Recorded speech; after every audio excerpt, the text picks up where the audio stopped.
میں مبلغ بنوں سنتوں کا، خوب چرچا کروں سنتوں کا۔ الحمدللہ رب العالمین، الصلاة والسلام علی سید الانبیاء والمرسلین، اما بعد فاعوذ باللہ من الشیطان الرجیم، بسم اللہ الرحمن الرحیم۔ پڑھیے الصلاة والسلام علیکہ یا رسول اللہ وعلی آلکہ واصحابکہ یا حبیب اللہ۔ الصلاة والسلام علیکہ یا نبی اللہ وعلی آلکہ واصحابکہ یا نور اللہ۔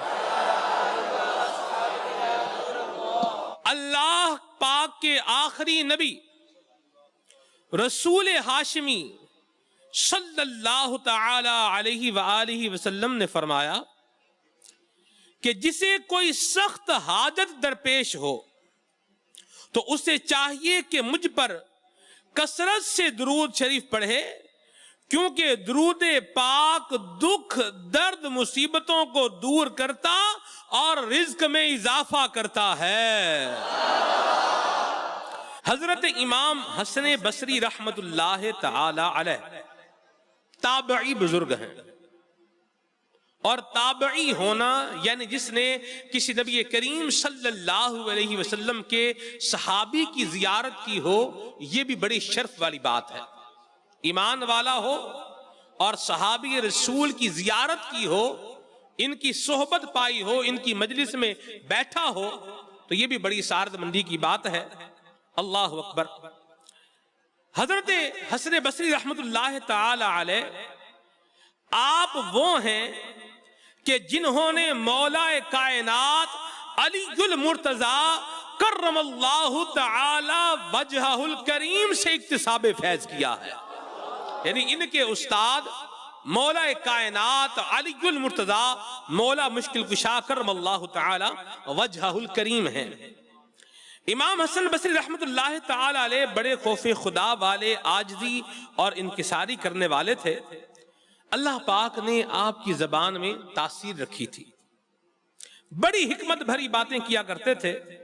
ایک مرتبہ آپ بیان کر رہے تھے، مولا کائنات مولا مشکل کشا علی المرتضیٰ رضی اللہ تعالی عنہ نے آپ کا بیان سنا اور فرمایا سبحان اللہ، یہ تو صدیق کا کلام ہے۔ ایک مرتبہ امام حسن بصری رحمت اللہ تعالی علیہ نے کہیں جانا تھا تو دریائے دجلہ کے کنارے تشریف لائے اور دریا پار کرنے کے لیے کشتی کا انتظار کرنے لگے۔ اتنے میں حضرت حبیب اجمی رحمہ اللہ بھی آ گئے۔ انہوں نے پوچھا حضور کہاں جانے کا ارادہ ہے؟ فرمایا دریا پار جانا ہے، کشتی کا انتظار کر رہا ہوں۔ حضرت حبیب اجمی نے کہا کہ اللہ تعالیٰ پر توکل کیجئے اور دریا پار کر لیجئے۔ یہ کہہ کر حضرت حبیب اجمی رحمت اللہ تعالی علیہ پانی کے اوپر چلتے ہوئے دریا کے دوسرے کنارے تشریف لے گئے۔ حضرت امام حسن بصری رحمت اللہ تعالی علیہ نے یہ منظر دیکھا تو زمین پر گر گئے، تشریف لے آئے۔ جب ہوش آیا تو لوگوں نے بے ہوشی کا سبب پوچھا۔ فرمایا حبیب اجمی نے مجھ سے علم سیکھا، آج اسے بغیر کشتی کے دریا پار کرتے ہوئے دیکھا تو مجھے قیامت کا منظر یاد آ گیا۔ روز قیامت جہنم کی پشت پر پل صراط رکھ دیا جائے گا اور اس سے گزرنے کا حکم ہوگا۔ اگر وہاں بھی ایسا ہی ہوا، لوگ پل صراط سے گزر گئے اور میں محروم رہ گیا تو کیا بنے گا؟ بس اسی دہشت سے میں بے ہوش ہو گیا۔ چند دن کے بعد حضرت امام حسن بصری رحمت اللہ تعالی علیہ کی حضرت حبیب اجمی رحمہ اللہ سے دوبارہ ملاقات ہوئی۔ حضرت امام حسن بصری رحمت اللہ تعالی علیہ نے پوچھا حبیب تم نے یہ رتبہ کیسے پایا ہے؟ عرض کی حضور میں اپنے دل کی اصلاح کرتا رہتا ہوں۔ یہ سن کر امام حسن بصری رحمت اللہ تعالی علیہ نے عاجزی کرتے ہوئے ارشاد فرمایا، افسوس لوگوں نے میرے علم سے فائدہ اٹھایا مگر میں اپنے لیے کچھ نہ کر سکا۔ اللہ اکبر! اے عاشقان رسول، ذرا غور کیجئے، ہمارے بزرگان دین کی سوچ کیسی نرالی تھی، ہر وقت فکر آخرت میں مصروف رہتے تھے۔ دیکھیے حضرت حبیب اجمی رحمت اللہ تعالی علیہ امام حسن بصری کے شاگرد ہیں۔ حقیقت میں حضرت حبیب اجمی رحمت اللہ تعالی علیہ کو بلند رتبہ ملنا امام حسن بصری رحمت اللہ تعالی علیہ کا ہی فیضان تھا۔ اس کے باوجود آپ حضرت حبیب اجمی کو دیکھ کر اترائے نہیں، تکبر نہیں کیا، بلکہ عاجزی فرمائی۔ خیال رہے کہ امام حسن بصری رحمت اللہ تعالی علیہ خود بھی با کرامت ولی اللہ ہیں، کیوں نہ ہو کہ شاگرد مولا مشکل کشا ہیں۔ اللہ اکبر! ایک مرتبہ سفر حج کے دوران آپ نے اہل قافلہ کو کھجوریں عطا فرمائیں۔ اہل قافلہ نے کھجوریں کھائیں، اندر سے جو گٹھلیاں نکلیں وہ گٹھلیاں سونے کی تھیں۔ کیا کرامتیں ہیں حضرت امام حسن بصری رحمت اللہ تعالی علیہ کی، لیکن اس کے باوجود ان کی عاجزی، ان کی ساری فکر آخرت، اللہ اس کا صدقہ ہمیں بھی نصیب فرمائے۔ اللہ اکبر! اللہ تبارک و تعالی ہم سب کے حال پر اپنا فضل و رحمت فرمائے۔ ایک یہ اولیاء تھے کہ یہ پل صراط کے تصور میں ڈوب کر خوف خدا سے کانپ جایا کرتے تھے، اور ایک ہم ہیں کہ گناہوں کا میٹر دن رات تیزی کے ساتھ چلتا جا رہا ہے، اس کے باوجود نہ احساس ندامت ہے نہ ہی خوف آخرت۔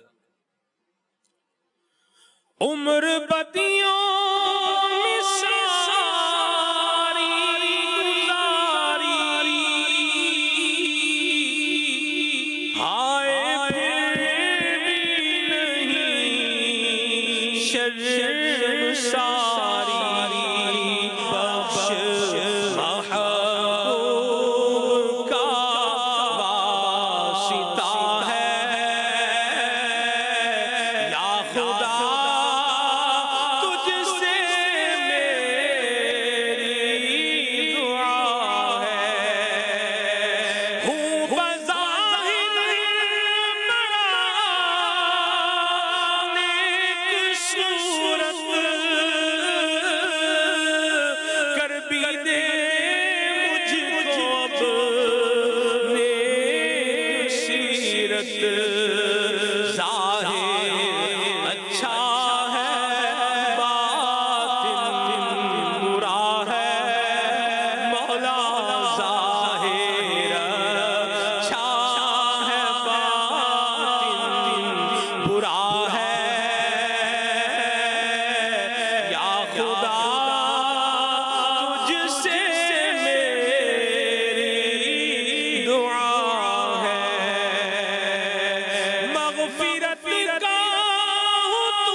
محبوب کا واسطہ ہے مولا، بخش محبوب کا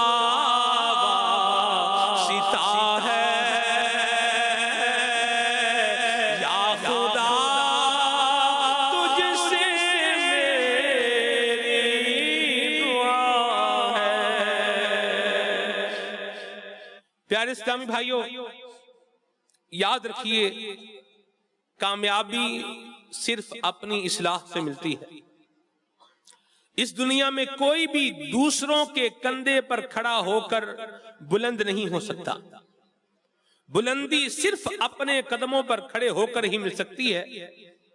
کسی عقل مند نے بڑی خوبصورت بات کہی ہے کہ اس دنیا میں صرف ایک انسان ہے جو تمہیں کامیاب کر سکتا ہے، اور وہ انسان تم خود ہو. پارہ 30 سورہ شمس آیت نمبر 9 اور 10 میں ارشاد ہوتا ہے قد افلح من زکاہا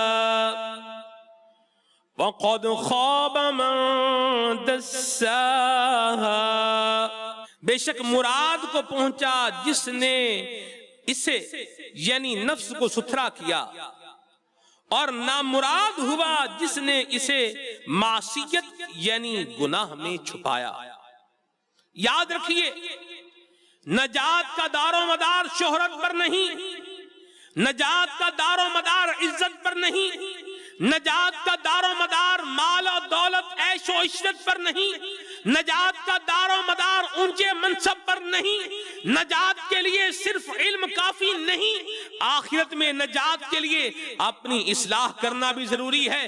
جو اپنی اصلاح کرنے میں کامیاب رہا، انشاءاللہ اللہ پاک کی رحمت اور اس کے پیارے حبیب صلی اللہ علیہ وسلم کی شفاعت سے جنت کا حقدار ہوگا.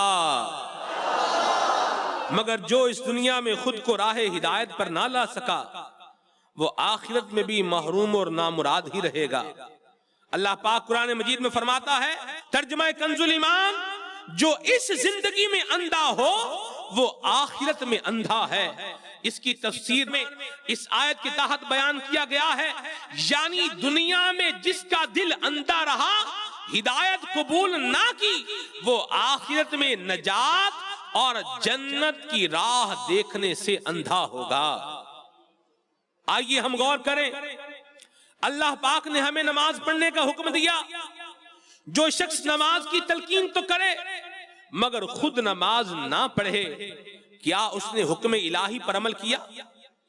اللہ پاک نے روزے رکھنے کا حکم دیا، اللہ پاک نے جھوٹ، غیبت، چغلی، حسد، تکبر، بدگمانی، وعدہ خلافی، الزام تراشی، گالی گلوچ سے بچنے، نگاہیں نیچی رکھنے، والدین کا ادب کرنے، بہن بھائیوں کے حقوق ادا کرنے، ان کا خیال رکھنے، پڑوسیوں کے ساتھ نیک سلوک کرنے، رشتہ داروں کے ساتھ بھلائی کرنے، گناہیں ظاہری یہ بھی چھوڑنے، ان سے بچنے اور باطنی بیماریوں سے چھٹکارا پانے کا حکم دیا ہے.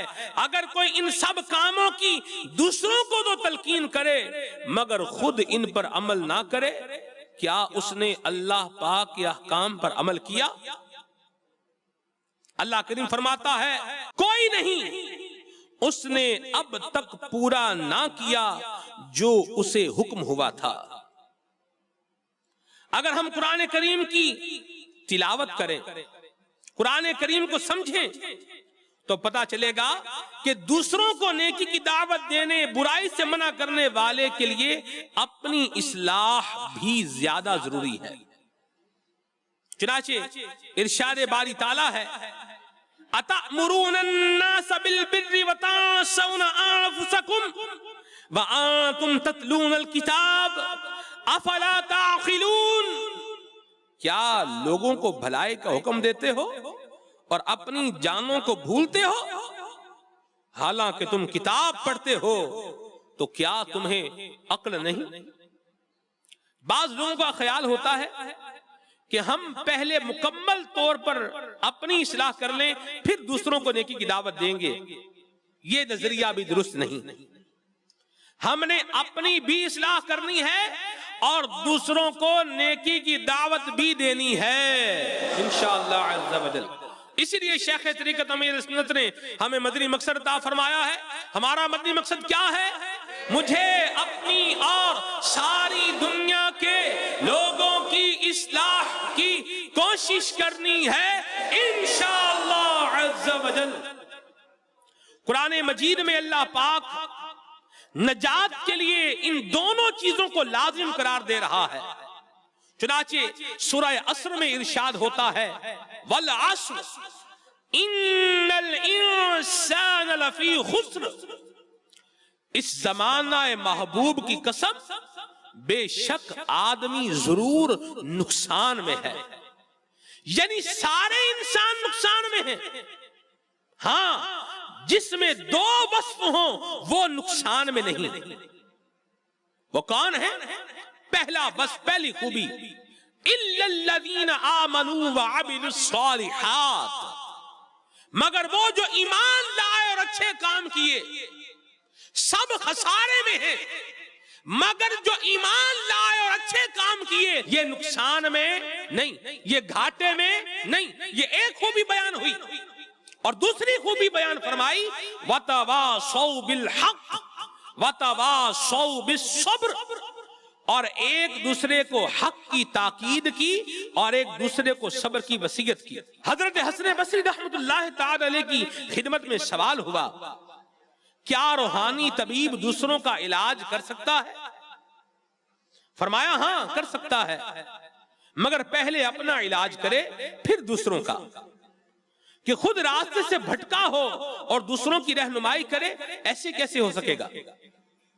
دوسرا آپ سے سوال ہوا کہ لوگ کہتے ہیں کہ دوسروں کو نصیحت اسی وقت کرنی چاہیے جب بندہ خود تمام برائیوں سے پاک ہو جائے، خود کیا ہو جائے؟ تمام برائیوں سے پاک ہو جائے، پھر ہی دوسروں کو نصیحت کرے۔ حسن بصری فرماتے ہیں کہ شیطان تو یہی چاہتا ہے کہ نیکی کی دعوت دینے اور برائی سے منع کرنے کا دروازہ بند ہو جائے، یعنی ہر شخص اگر صرف اپنی اصلاح میں لگ جائے گا اور خود کو مکمل سدھار لینے سے پہلے نیکی کی دعوت بالکل نہیں دے گا تو اس صورت میں نیکی کی دعوت کا کام بند ہو جائے گا، اور یہی شیطان کی خواہش ہے۔ اے عاشقان رسول، ہمیں ہر لمحہ اپنی اصلاح کی ضرورت ہے۔ کوئی ڈاکٹر ہو یا انجینئر، وکیل ہو یا جج، بادشاہ ہو یا غلام، امیر ہو یا غریب، سیٹھ ہو یا مزدور، عالم ہو یا جاہل، سائنسدان ہو یا دکاندار، کوئی کسی بھی رتبے پر ہو، ہر ایک کو ہر وقت اپنی اصلاح میں مصروف رہنا چاہیے۔ اپنی اصلاح سے غافل ہو جانا عذاب الہی کی ایک صورت ہے۔ پارہ 28 سورہ حشر کی آیت نمبر 19 میں اللہ پاک فرماتا ہے، ان جیسے نہ ہو جو اللہ کو بھول بیٹھے تو اللہ نے انہیں بلا میں ڈالا کہ اپنی جانیں یاد نہ رہیں، وہی فاسق ہیں۔ ہم خود سے غافل رہ کر دوسروں پر تنقید کرنے والے ہو گئے، ہائے ہائے، نہ جانے دوسروں کے عیب ٹٹولنا، دوسروں کے گریبان میں جھانکنا، دوسروں کے کردار میں کیڑے نکالنا ہم نے کہاں سے سیکھ لیا ہے؟ الحمد کی الف سے لے کر والناس کی سین تک پورا قرآن پڑھ لیجئے، اللہ پاک نے کہیں بھی ایک مرتبہ بھی دوسروں کے عیب ٹٹولنے، دوسروں کا گریبان پکڑنے کی ترغیب نہیں دی، بلکہ اس سے منع کیا ہے۔ یہ اسلام کی خاصیت ہے کہ اسلام ہمیں دوسروں کو نیکی کی دعوت دینے کے ساتھ ساتھ اپنی اصلاح کا بھی ذہن دیتا ہے۔ چنانچہ پارہ 28 سورہ حشر کی آیت نمبر 18 میں اللہ تبارک و تعالی ارشاد فرماتا ہے، یا ایھا الذین آمنوا اتقوا اللہ ولتنظر نفس ما قدمت لغد، اے ایمان والو اللہ سے ڈرو اور ہر جان دیکھے کہ کل قیامت کے لیے کیا آگے بھیجا۔ اللہ اکبر، یہ بہت مشکل کام ہے، اپنے اعمال کا جائزہ لینا، اپنی غلطیاں نکالنا بہت مشکل کام ہے۔ اللہ پاک کی حکمت ہے کہ اللہ پاک نے آنکھیں چہرے پر لگائی ہیں اور یہ صرف سامنے دیکھتی ہیں، اپنے گریبان میں جھانکنے کے لیے سر جھکانا پڑتا ہے۔ یہ سر جھکانا ہی دنیا کا مشکل ترین کام ہے، لیکن جو سر جھکا لیتا ہے، اپنے گریبان میں جھانک لیتا ہے، وہ ہمیشہ کامیاب رہتا ہے۔ حدیث پاک میں ہے، اللہ پاک جس کے ساتھ بھلائی کا ارادہ فرما لیتا ہے اسے اس کے عیب دکھا دیتا ہے۔ اے عاشقان رسول، اس دنیا میں ہر ایک اکیلا آیا ہے اور سب نے اپنی اپنی قبر میں اترنا ہے. وہ دن آنے والا ہے جب آسمان لپیٹ دیا جائے گا, زمین کو دوسری زمین سے بدل دیا جائے گا, پہاڑ ریزہ ریزہ ہو کر روئی کے گالوں کی طرح ہوا میں اڑنے لگیں گے. یہ فانی دنیا اپنے عبرتناک انجام کو پہنچ جائے گی. تمام انسانوں کو دوبارہ زندہ کیا جائے گا. یہ حساب کا دن ہے. کوئی پیدل, کوئی سوار, کوئی منہ کے بل گھسٹتا ہوا میدان حشر کی جانب بڑھ رہا ہوگا. تانبے کی دہکتی زمین 1 میل کے فاصلے پر رہ کر آگ برساتا سورج گرمی سے دماغ کھولتے ہوں گے. کوئی اپنے ہی پسینے میں ڈبکیاں لے رہا ہوگا. زبانیں پیاس سے سوکھ کر کانٹا ہو جائیں گی, دل ابل کر حلق کو آ جائیں گے. ہر ایک اپنی اپنی تکلیف میں مبتلا ہوگا. اس دن کی ہولناکیاں الامان والحفیظ. کوئی کسی کا پرسان حال نہ ہوگا. بیٹا باپ سے, باپ بیٹے سے پیچھا چھڑا رہا ہوگا. ماں اکلوتے کو چھوڑے گی, بھائی بھائی سے دور ہو جائے گا.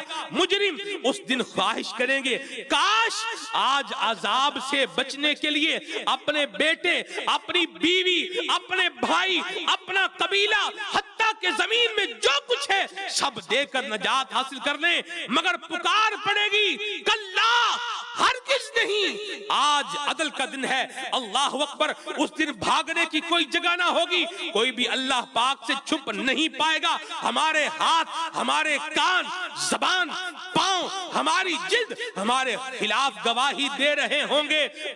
ہمارا نامہ اعمال ہمارے ہاتھ میں تھما دیا جائے گا. ہمارے چھوٹے سے چھوٹا عمل اس میں درج ہوگا. مجرم اپنے اعمال کی فہرست دیکھ کر لرز اٹھیں گے, بوکھلا کر پکار اٹھیں گے, ہائے خرابی, ہماری اس تحریر کو کیا ہوا کہ نہ اس نے کوئی چھوٹا گناہ چھوڑا نہ بڑا. اے عاشقان رسول, لرز جائیے, خوف سے کانپ اٹھیے. اس نفسا نفسی کے عالم میں خدا نہ خواستہ اگر پکار پڑ گئی, اے فلاں دیکھ یہ وہ ہے جو تیری ترغیب پر نمازی بنا تھا, اس نے نمازیں پڑھی تھیں, آج یہ جنتی ہے. اے فلاں یہ دیکھ یہ وہ ہے جس نے تیرا درس سن کر اپنی اصلاح کی تھی, آج یہ جنتی ہے. اے فلاں یہ وہ ہے کہ جس کے کردار پر تو انگلیاں اٹھایا کرتا تھا. اے فلاں یہ دیکھ یہ وہ ہے جسے تو تنقید کا نشانہ بنایا کرتا تھا. اے فلاں یہ وہ ہے جس سے تو حسد کیا کرتا تھا. اے فلاں یہ وہ ہے جس کی تو غیبت کرتا تھا. اے فلاں یہ وہ ہے جس کا تو مذاق اڑایا کرتا تھا. دیکھ ان سب نے اپنی اصلاح کی, آج یہ جنتی ہوئے. اب تو بتا تیرا عمل کیا ہے, تو نے اپنی کتنی اصلاح کی. یہ گھڑی محشر کی ہے, تو عرصائے محشر میں ہے. پیش کر غافل عمل کوئی اگر دفتر میں ہے. نقصان نقصان اور سخت نقصان. افسوس افسوس صد افسوس اگر ہم نے اپنی اصلاح نہ کی ہوئی, خدا نہ خواستہ نمازیں پوری نہ ہوئیں, روزے پورے نہ ہوئے, اگر والدین کا ادب کر کے جنت کے حقدار نہ بنے ہوں گے, پڑوسیوں کو تکلیف پہنچا کر, لوگوں کو گالیاں دے کر, غیبتیں کر کے, چگلیاں کھا کے, بدگمانیاں کر کے, جھوٹے الزام لگا کر دوسروں کی عزتیں پامال کی ہوں گی. ظاہر میں اچھے بن کر نیک کہلاتے مگر تنہائی میں گناہوں کا بازار گرم کرتے ہوں گے, تو اس وقت ہمارا کیا بنے گا. اگر روز قیامت پکڑ ہو گئی تو ہم کمزور کہاں جائیں گے. ہائے کتنی شرمندگی ہوگی.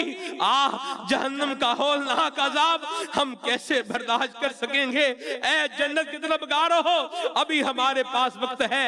آئیے ہم سدھرنے کی کوشش کریں, ہم اپنی اصلاح کی کوشش کریں. آئیے مل کر بارگاہ الہی میں دعا کرتے ہیں. ہر گناہ سے بچا مجھ کو مولا, نیک خصلت بنا مجھ کو مولا, تجھ کو رمضان کا واسطہ ہے مولا, تجھ کو رمضان کا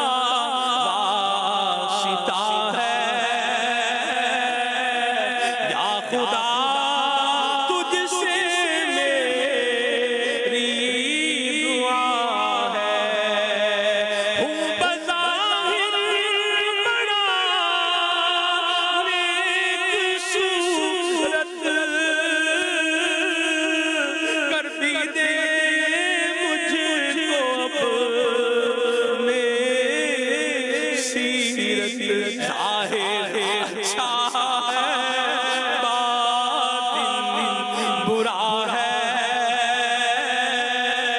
یا خدا تجھ سے میری دعا ہے عیب دنیا میں تو نے چھپائے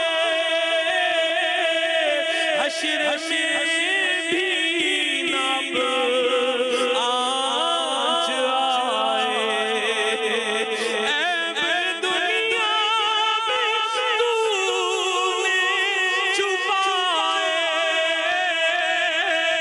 حشر میں بھی نب آنچ آئے آہ نام میرا کھل رہا ہے مولا آہ نام میرا کھل رہا ہے یا خدا تجھ سے میری دعا پیارے اسلامی بھائیوں ہم نے اپنی اصلاح کی اہمیت سنی امید ہے انشاءاللہ خود کو گناہوں سے بچا کر نیک بننے کا ذہن بنا ہوگا اب آئیے اپنی اصلاح کے طریقے سن کر ان پر عمل کرنے کی کوشش اور نیت کیے لیتے ہیں اللہ پاک نے پارہ 30 سورہ اعلیٰ کی آیت نمبر 14 میں تزکیہ نفس یعنی اپنی اصلاح کی فضیلت بیان کرتے ہوئے فرمایا قد افلح من تزکا بے شک مراد کو پہنچا جو ستھرا ہوا امام بقائی رحمت اللہ تعالی علیہ اس آیت کے تحت فرماتے ہیں مطلب یہ ہے کہ جس نے اپنے آپ کو برے عقائد سے پاک کیا خود کو برے اخلاق سے پاک کیا اپنی ذات کو برے افعال سے پاک کیا اپنے دل کی صفائی کی ظاہری اعمال درست کر لیے بے شک وہ ہر مراد میں کامیاب ہوا اس کے بعد آیت نمبر 16 اور 17 میں تزکیہ نفس یعنی اپنی اصلاح کے راستے میں بڑی رکاوٹ کا ذکر کرتے ہوئے فرمایا بل تؤثرون الحیات الدنیا والآخرۃ خیر وابقا بلکہ تم جیتی دنیا دنیاوی زندگی کو ترجیح دیتے ہو اور آخرت بہتر اور باقی ہے معلوم ہوا جو بندہ دنیا کو آخرت پر ترجیح دیتا ہے وہ کبھی بھی اپنی اصلاح نہیں کر پائے گا دنیا کو جو ترجیح دے گا آخرت پر وہ اپنی اصلاح سے محروم ہو جائے گا لہذا اگر ہم اپنی ترجیحات بدل کر صرف آخرت کو اپنی خواہشات کا مرکز بنا لیں تو انشاءاللہ آسانی سے اپنی اصلاح میں کامیاب ہو سکتے ہیں ذرا اندازہ لگائیے جس پر صرف اللہ پاک کی رضا حاصل کرنے کی دھن سوار ہو کیا وہ نمازیں قضا کرے گا کیا وہ فرض روزے رکھنے سے گھبرائے گا کیا وہ کسی کو ناحق تکلیف دے گا کیا ایسا بندہ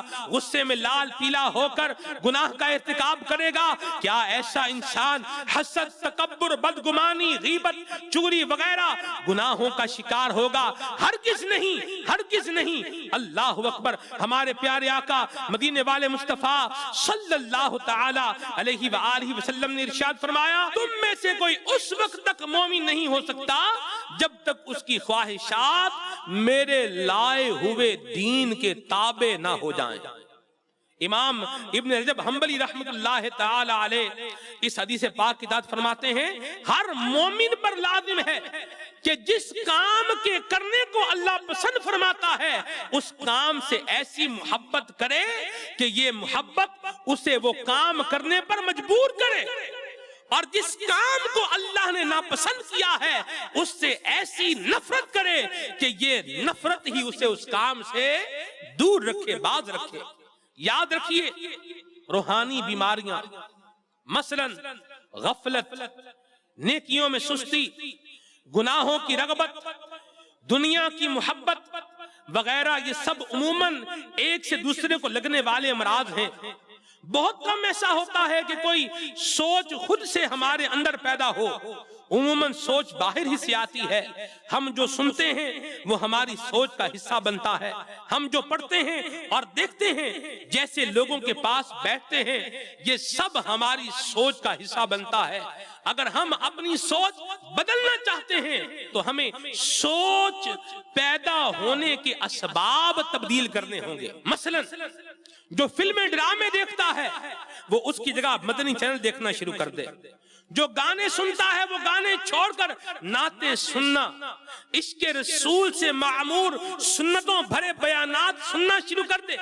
ناول، ڈائجسٹ، سوشل میڈیا کی فضول یا گناہوں بھری پوسٹیں چھوڑ کر دینی کتب و رسائل پڑھنا شروع کرے. دعوت اسلامی کی ایک ایپلیکیشن ہے، دعوت اسلامی ڈیجیٹل سروسز. اس میں دعوت اسلامی کے بنے ہوئے تمام سوشل میڈیا اکاؤنٹس شامل ہیں. یہ ایپلیکیشن اپنے موبائل میں انسٹال کر لیجئے اور اس کی مدد سے دعوت اسلامی کے سوشل میڈیا اکاؤنٹس پر جائیے اور اس سے اچھی نیکی کی دعوت پر مشتمل ویڈیوز، مختلف پوسٹیں خود بھی پڑھیے اور ثواب کی نیت سے دوسروں کو بھی شیئر کیجئے. اسی طرح اگر کوئی خدا نخواستہ برے دوستوں کی صحبت میں رہتا ہے تو وہ اپنی صحبت کو تبدیل کرے. دعوت اسلامی کے ہفتہ وار سنتوں بھرے اجتماع میں شرکت کرے. مدنی قافلوں میں سفر کو اپنا معمول بنائے. ہفتہ وار مدنی مذاکرہ دیکھنا، امیر اہل سنت کا عطا کردہ ہفتہ وار رسالہ پڑھنا وغیرہ دینی کاموں کا معمول بنائے. اللہ پاک نے چاہا تو فکر آخرت نصیب ہوگی، دنیا کی محبت سے جان چھوٹے گی، گناہوں سے بچنے اور جنت میں لے جانے والے اعمال کرنے کا ذہن بنتا چلا جائے گا انشاءاللہ عز و جل. موت کو یاد کرنے سے بھی سوچ بدلتی ہے. موت کو یاد کرنے سے بھی سوچ بدلتی ہے اور فکر آخرت نصیب ہوتی ہے. ایک شخص سرکار عالی وقار مدینے کے تاجدار صلی اللہ علیہ وسلم کی خدمت سراپا عظمت میں حاضر ہوا اور دل کی سختی کی شکایت کی. اللہ کے حبیب، دلوں کے طبیب صلی اللہ علیہ وسلم نے فرمایا، قبریں دیکھ کر آخرت میں اٹھنے کے معاملے میں غور و فکر کیا کرو. ہم بھی قبرستان جاتے ہیں، ہمیں کبھی اپنی قبر یاد آئی؟ آج ہم کسی کو لے کر آئے ہیں، کل ہمیں کوئی لے کر آئے گا یا نہیں، اس کا پتہ نہیں. موت کو یاد کرنے کے مواقع زندگی میں ایک تو یہی جنازہ ہے. کیا ہم نے کبھی جنازہ دیکھ کر یہ سوچا ہے کہ ایک وقت وہ بھی آنے والا ہے کہ میرا بھی یوں ہی جنازہ اٹھنے والا ہے، مجھے بھی یوں ہی لوگ لے کے چلے جائیں، میرا بھی وقت آنے والا ہے. موت کو جو بندہ یاد کرتا ہے تو دل سے دنیا کی محبت کم ہوتی چلی جاتی ہے اور آخرت کی جب فکر اور آخرت کی سوچ جب ذہن میں بنتی ہے تو پھر بندہ اچھے اعمال کرتا ہے. اللہ ہمیں موت کو یاد رکھنے اور اچھے اعمال کرنے کی توفیق عطا فرمائے. یہ دعوت اسلامی کا مدنی ماحول میرے پیارے اسلامی بھائیوں ہمیں پکار رہا ہے، ہمیں بلا رہا ہے، فکر آخرت یاد دلا رہا ہے، اپنی اصلاح اور نیکی کی دعوت دینے اور برائی سے منع کرنے کے مواقع فراہم کر رہا ہے. سوچنے کی بات یہ ہے کہ ہم اس پکار پر کتنا لبیک کہہ رہے ہیں. ہم یہ پکار سن کر اپنے آپ کو کتنا تبدیل کر رہے ہیں اور یہ جو ہمیں ڈائریکشن شیخ طریقت امیر اہل سنت دامت العالم القدسیہ بتا رہے ہیں، ہم اس ڈائریکشن میں کتنا آگے بڑھتے جا رہے ہیں. اللہ تبارک و تعالی ہم سب کو اپنی اصلاح کرنے کی بھی توفیق عطا فرمائے اور دوسروں کی اصلاح کی کوشش کرنے کا بھی اللہ ہمیں جذبہ عطا فرمائے. اور دعوت اسلامی کا دینی ماحول ہمیں جو بتا رہا ہے اور جو ہمیں میسج دے رہا ہے، جو پیغام دے رہا ہے، اللہ پاک ہمیں اسے بھی اپنانے کی سعادت نصیب فرمائے۔ صلو علی الحبیب۔ میں مبلغ بنوں سنتوں کا، خوب چرچا کروں سنتوں کا۔